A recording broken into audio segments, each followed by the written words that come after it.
Well, Susie, welcome back to Mexico City. What do you think about the city, the change in the track?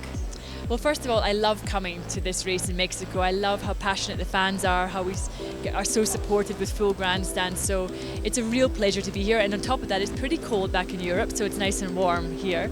And this being your second full season as team principal and you had a previous victory, how does that or what does that represent to you as a team principal? Well, I think the first victory for any team is something special, and for me, we managed to get that win in last year when actually the expectation wasn't as high.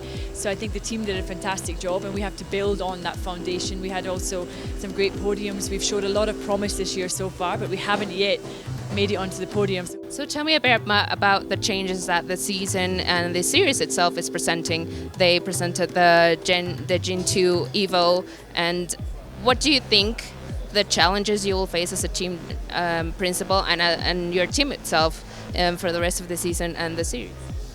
I think the main challenge is the competitiveness. You know, there's a lot of great teams in this paddock. It's very close out on track. It's very, very competitive, and you need to stay at the front edge. You need to always be developing. You need to always be making sure you're leaving no stone unturned in your preparation. So from that perspective, it's a real challenge.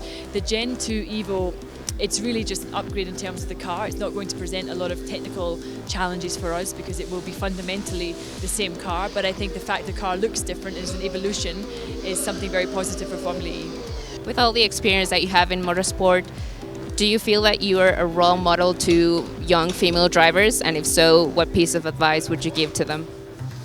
I don't set out to be a role model. For me, I very much follow my path and I follow my gut feeling, and I have a huge passion for motorsport. So for me, I'm here because I love this job and what I can do.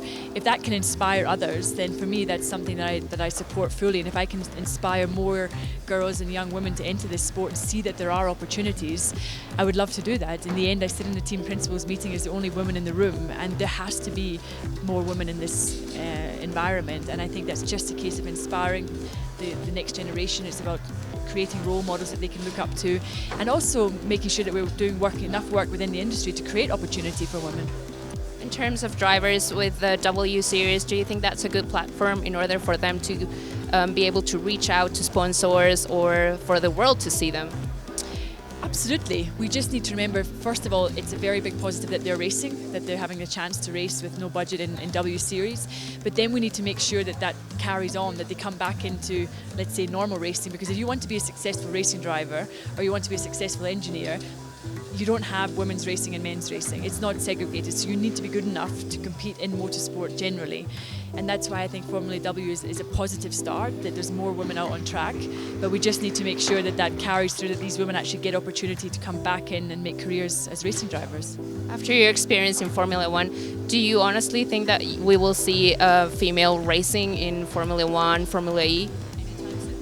Formula E, yes, I can imagine that. Formula One, I think, might take a few more years now. The one girl who was very close, Tatiana, is now not in F2 anymore, and I don't see anyone quite close enough just now, so maybe in the next 2 to 3 years not, but I very much hope in the mid to long term that we see more women out on track and more women on this side of the fence working in the sport.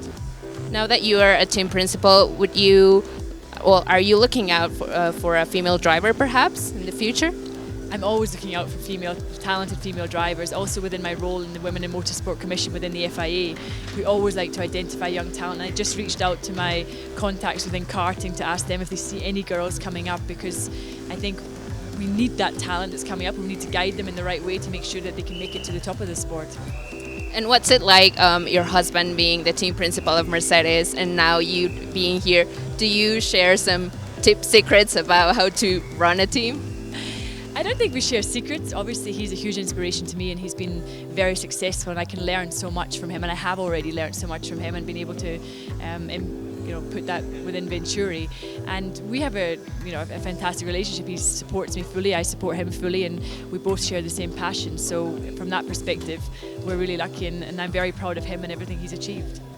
And what does motorsport represent to you? I mean, because after you retired, you were like, oh, I do love this, I'm going to come back. I tried not to come back. I tried to do something completely different because I was sure that my future wasn't in motorsport, because I didn't want to work for my husband and I didn't want to work in a competitor of his.